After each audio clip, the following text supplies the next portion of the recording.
Good evening, ladies and gentlemen, and welcome to the Pittsburgh Law Enforcement Center for a candidate forum tonight focusing on the race for Kansas Senate District 13. A special welcome to both of our candidates this evening, Richard Hildebrand and Brian Hoffman. Gentlemen, thank you both for joining us.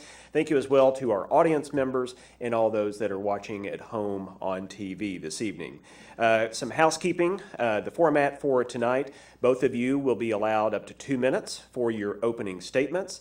Then we'll go into a series of prepared questions that both candidates received several days ago, and we'll ask up to 3 of those. You'll have 90 seconds to answer those questions, and then we'll entertain questions from the audience. I would encourage anyone in the audience that would like to submit a question. We have notepads at the back of the room. Please write your question down.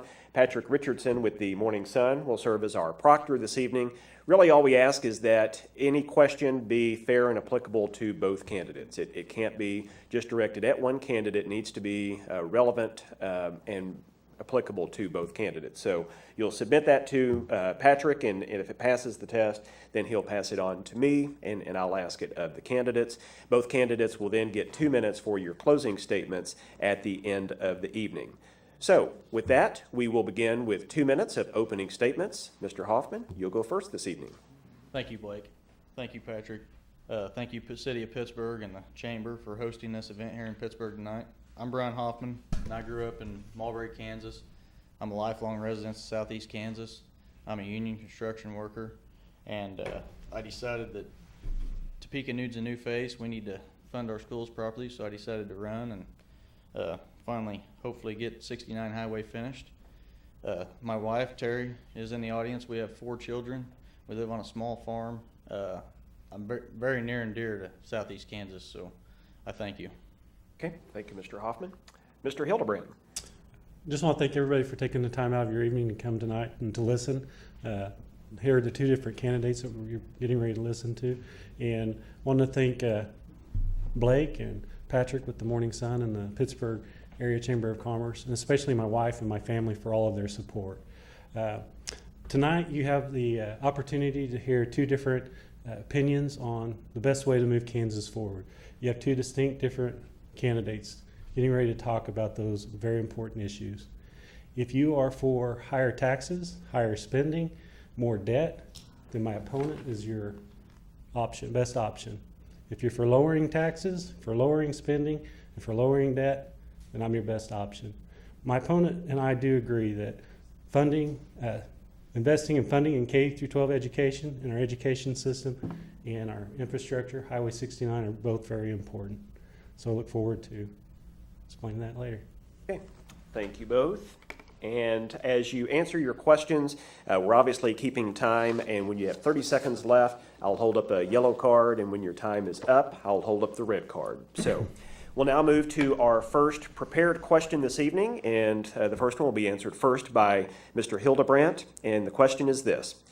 As you both know, the completion of the Highway 69 project has long been one of this area's top priorities. Although the state is exploring the possibility of a new statewide transportation plan, this is dependent on transportation funding remaining intact, and past legislatures have shown a tendency to defer transportation funds to help fill holes in other parts of the state's budget.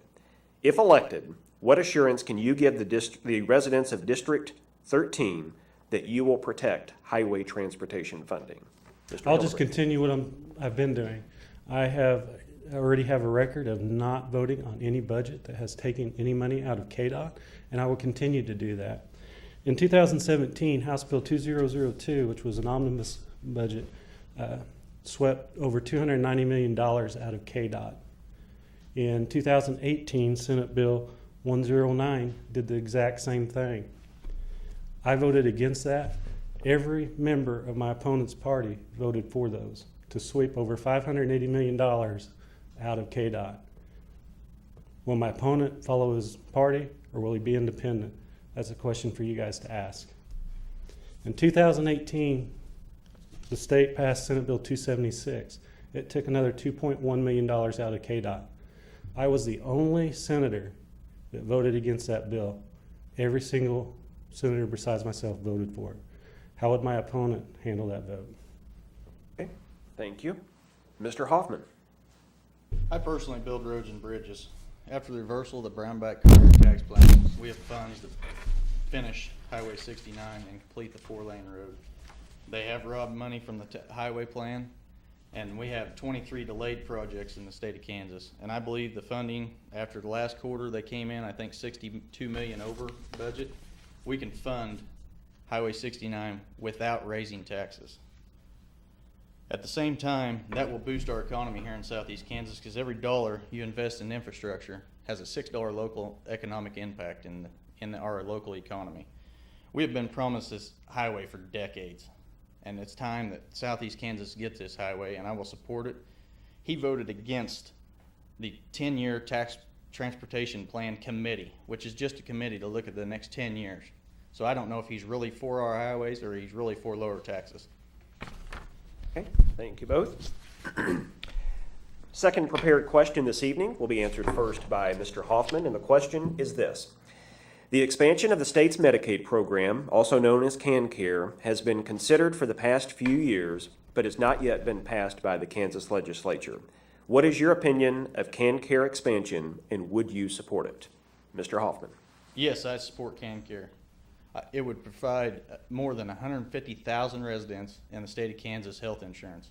These are not the bums on the street. These are the old men and women down at Autos pouring your coffee, the ladies at Harry's serving your food. They deserve health insurance in the state of Kansas, and I support it. $2.8 billion of your taxpayers, every one of us in this room, have paid in at the federal level, and they're not bringing it back to Kansas. Kansas is 47th out of 50, I believe, in the states that don't bring their tax money home from the federal level, and I believe we need to do that. Expanding Medicaid was also another reason to boost our economy. Our neighbors to the north just lost their hospital in Mercy Hospital. That is devastating. There's probably 250 plus jobs that are going to be lost. Community Health Center did pick up the patient care, but the ER is still gone. The rest of the hospital is still gone. That is a very economic impact to Fort Scott. Via Christi is also another one suffering. I believe that they've got $22 million in charitable care last year, and we need to change that, and we need to bring our money that we pay back to southeast Kansas, not leave it at the federal level. 34 other states have adopted Medicare, and it has boosted their economies. And of those 34 that are lobbying in Washington to keep it, they're all Republican governors. Thank you. Okay. Mr. Hildebrand. I just want to correct a false statement that my opponent just made. I did in fact vote for Senate Bill 391. That was the bill that made the Joint Task Force Committee. At Senate Bill 391, you can look at kslegislator.org. I did vote for the Kansas Joint Legislative Task Force that will make the roads. As far as the Medicaid expansion, the federal government does not have $2.8 million just sitting there waiting for the state of Kansas to take back. The federal government is $1 trillion in debt. If they're going to give us $2.8 billion or $1 million to spend on Medicaid expansion, they're going to take it from somewhere else. The most likely place they're going to take it from is Medicare. They've already stripped $100 trillion from Medicare reimbursement rates for our elderly and our disabled to pay for Medicaid expansion. We cannot afford to keep jeopardizing our most vulnerable in our communities. How will Kansas pay for it? The price tag is at $1 billion, estimated. There has not been one single state that has come in under their projections. They've all exceeded it. Fort Scott is a tragedy. Wished it wouldn't have happened, but even if Medicaid would have expanded, they still would have closed. They were losing $14 million annually. That $2.2 million was gross, doesn't take into consideration their expenses. They're still closed. They still would have closed even if Medicaid expansion was there. Okay.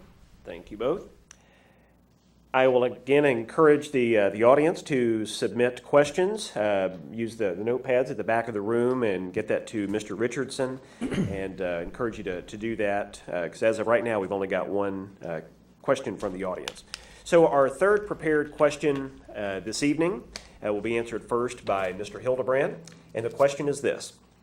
Education played a key role in the 2018 legislative session as the Kansas legislature phased in $500 million in additional school funding. Do you feel that Kansas schools are now adequately funded? I do. Mr. Hildebrand. I do, and the Supreme Court's latest Gannon opinion agrees with that. The thing we have to work on after this year is reevaluating the inflation for inflation. My opponent is getting ready to tell you that I voted against a bill that cut funding for education. I would not support education funding. That is not a true and accurate statement. He is referring to what we call in the legislature the Midnight Madness bill. That was Senate Bill 423. It was gutted, what they call a gut and go in the House in the late hours, came over to the Senate. Not one single senator had the opportunity to read that bill before we voted on it. I voted against it because I could not see what was in the bill, and there was always a bunch of talk about cutting districts in southeast Kansas. As a result of that gut and go bill, there were 3 districts in southeast Kansas that lost funding.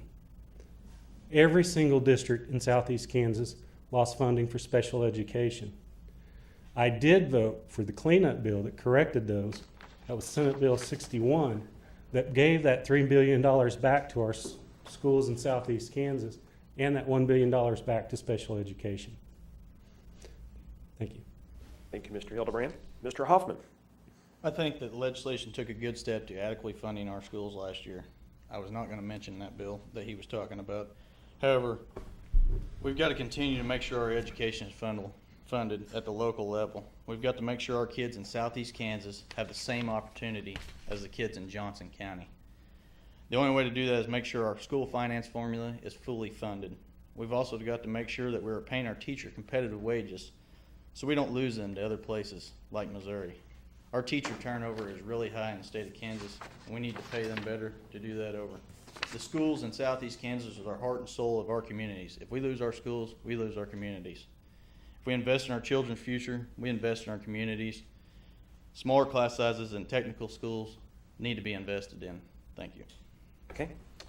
All right, we will now move to questions from the audience. And Mr. Hoffman, you get the first question. Again, 90 seconds on each of these questions. Would you support expansion of the state anti-discrimination law to include LGBT plus citizens? Yes. Okay. Okay. Mr. Hildebrand. Everybody should be treated equally. I don't think that's a special protected class. Okay. That may be a record. That's 5 seconds total between 2 candidates. Yeah. All right. We had 2 questions that were worded very similarly, so we took the one that was a little more concise. But this question will be answered first by Mr. Hildebrand. Do you support the Brownback era tax policy, and would you re-implement it? Do I support the Brownback era tax policy, and would I vote to implement it? The Brownback era tax policy was a mistake because they didn't address their spending and they cut too much too fast. That was a mistake. Everybody knew it was a mistake. A bigger mistake was not going in and correcting that. We do have to address, one of the bigger things that we need to address instead of the Brownback tax cuts is we need to address our high property taxes, our high sales tax, especially on food. Those are the biggest things we need to start looking at and addressing. Okay. Mr. Hoffman? No, I would not support the Brownback tax plan. I believe in equal taxes, and I agree with him on sales tax on food. It needs lowered. And I think with the budget, after they reverse the Brownback Collier tax plan, that we could eventually lower property taxes and sales tax after we get our budget controlled. Okay. Well, you gentlemen are short and sweet, and without any additional questions from the audience, we will move now to closing statements. And you each will get 2 minutes for your closing statements. Mr. Hoffman, you'll go first. Once again, I'm not a career politician. I've never been in politics. I think Topeka needs a new face, and I will work my ass off in Topeka for you guys, and I will call every one of you that if a bill affects you. I think that things need changed statewide, and I'm here to step up and do that for you and be the face for Topeka, and I'm all for Southeast Kansas. I think Highway 69 has been on the record for decades, and I will fight to bring it back and finish it in Southeast Kansas. Also our schools, Pitt State funding, everything. We need to finish what is given to and we have fought for decades in southeast Kansas. I appreciate your support and I thank you all for coming. Okay, thank you, Mr. Hoffman. Mr. Hildebrand. One of the things you've heard a lot tonight, if you were here earlier and tonight, is a balanced budget. The budget in Kansas is anything but balanced. Over the last 2 years, the legislatures and the state has robbed $580 million out of KDOT, $355 million out of CAPERS, $314 million out of our PMIB fund. We've increased our spending $1.1 billion over the next 2 years, and we are still going to have a budget deficit next year of $304 million. Our budget is not anywhere close to being sound. We have to have an approach where we prioritize our spending on our core functions of government. We have to address that, and we have to do it quickly before there's no more funds that we can rob. Thank you. Okay. I hope our audience will give both candidates a round of applause for their efforts tonight. Gentlemen, best of luck to both of you. Thanks again to the City of Pittsburgh for hosting us. Thank you to the Morning Sun and Patrick Richardson for your efforts tonight. And I encourage everybody to get out and vote. Have a great evening.